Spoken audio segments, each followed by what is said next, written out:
জাপে জাপে পেলাই থোৱা হৈছে আধাৰ কাৰ্ড। উল্লেখযোগ্য যে মানুহৰ ব্যক্তিগত তথ্য সম্বলিত আধাৰ কাৰ্ডসমূহ দায়িত্বহীনভাৱে কোনো আধাৰ কাৰ্ড প্ৰিণ্ট কৰা প্ৰতিষ্ঠানে দায়িত্বহীনভাৱে পেলাই থৈ গ'ল ২৭ নং ৰাষ্ট্ৰীয় ঘাইপথৰ ওচৰতে থকা মানিকপুৰৰ যি পাঞ্জাৱ নেশ্যনেল বেংকৰ শাখা থকা যিটো বিল্ডিং, এই বিল্ডিঙত অৱস্থিত এটি কোঠাৰ বাহিৰত। আৰু ইয়াক লৈ হতচকিত হৈ পৰিছে মানিকপুৰৰ একাংশ সচেতন নাগৰিক। আচলতে কি কাৰণত এনেদৰে দায়িত্বহীনভাৱে মানুহৰ ব্যক্তিগত তথ্য সম্বলিত আধাৰ কাৰ্ডসমূহ পেলাই থৈ যাবলৈ সাহস কৰিলে আধাৰ কাৰ্ড নিৰ্মাতা প্ৰতিষ্ঠানে?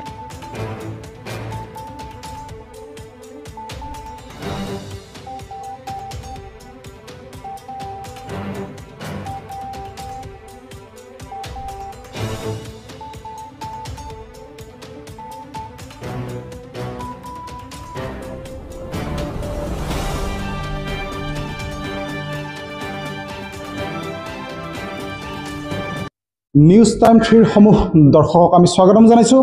আমি আছোঁ এতিয়া বঙাইগাঁও জিলাৰ মানিকপুৰৰ পাঞ্জাৱ নেশ্যনেল বেংক থকা যিটো বিল্ডিং, এই বিল্ডিঙৰ ভিতৰত আচলতে যিটো বিল্ডিং, এই বিল্ডিঙৰ ভিতৰতে বিভিন্ন প্ৰতিষ্ঠান আছে, দোকান আছে, পাঞ্জাৱ নেশ্যনেল বেংকৰ শাখা আছে।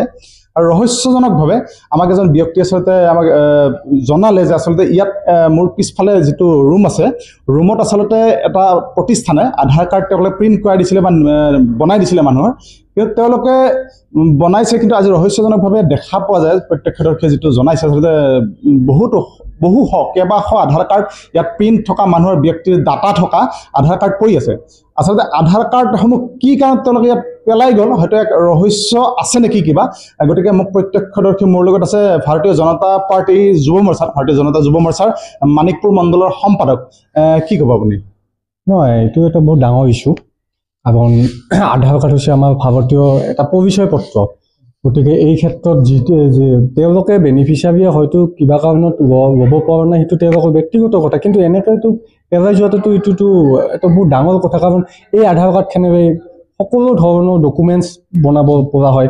আজি তেওঁলোকৰ নামত আজিকালি যিটো জালিয়াতি চলি আছে, এইটো এটা বহুত ডাঙৰ ভাষ্যকৰ কথা। গতিকে আমি অতি শীঘ্ৰে এইটো তদন্তৰ কাৰণে বিচাৰিছোঁ।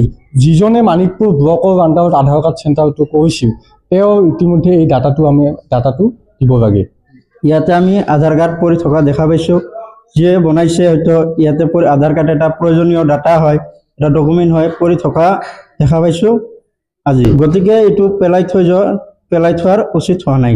আমাৰ এই পাঞ্জাৱ নেশ্যনেল বেংকৰ বিল্ডিঙৰ তলত কোনোবা এটা প্ৰতিষ্ঠানে ইয়াত আধাৰ কাৰ্ড বনাইছিল, আৰু সেই আধাৰ কাৰ্ড ইয়াত পৰি থকা কিছু দেখা গৈছে। যিহেতু আধাৰ কাৰ্ডত কিছুমান মানুহৰ ব্যক্তিগত কিছুমান ডকুমেণ্টছ থাকে, গতিকে এনেকুৱা অপব্যৱহাৰ কৰাটো ঠিক নহয়। গতিকে ইয়াৰ উচিত তদন্তটো হ'ব লাগে। গতিকে বঙাইগাঁও জিলাৰ মানিকপুৰৰ আচলতে ২৭ নং ৰাষ্ট্ৰীয় ঘাইপথৰ ওচৰতে থকা এটা বিল্ডিং বা গৃহ, আচলতে ইয়াত পাঞ্জাৱ নেশ্যনেল বেংকৰ শাখাও আছে এটা ৰুমত। আৰু এই বিল্ডিংটোৰ ভিতৰতে আচলতে এটা প্ৰতিষ্ঠানে যি আধাৰ কাৰ্ড বনাইছিল, তেওঁলোকে কিন্তু কোনো দায়িত্ব নোহোৱাকৈ তেওঁলোকে আধাৰ কাৰ্ডসমূহ ইয়াত বিভিন্ন মানুহৰ ব্যক্তিগত ডাটা সম্বলিত আধাৰ কাৰ্ডসমূহ পেলাই থৈ গৈছে। তেওঁলোকে আধাৰ কাৰ্ড সেইটো বনাইছিলে, কোনোবাই লৈ যোৱা নাই, সেইটো বেলেগ কথা, কিন্তু তেওঁলোকে ৰাজহুৱাভাৱে ইয়াত ব্যক্তিগত ডাটা সম্বলিত বা তথ্য সম্বলিত আধাৰ কাৰ্ডসমূহ পেলাই যোৱা নিশ্চয় উচিত হোৱা নাই, ৰাইজৰ দাবী। গতিকে নিশ্চয় কিবা এটা তদন্ত হ'ব লাগে, বা মানিকপুৰ আৰক্ষীয়ে কি ব্যৱস্থা লয় এই প্ৰতিষ্ঠানটোৰ ওপৰত, সেয়া সময়ত লক্ষণীয় হ'ব। ধন্যবাদ।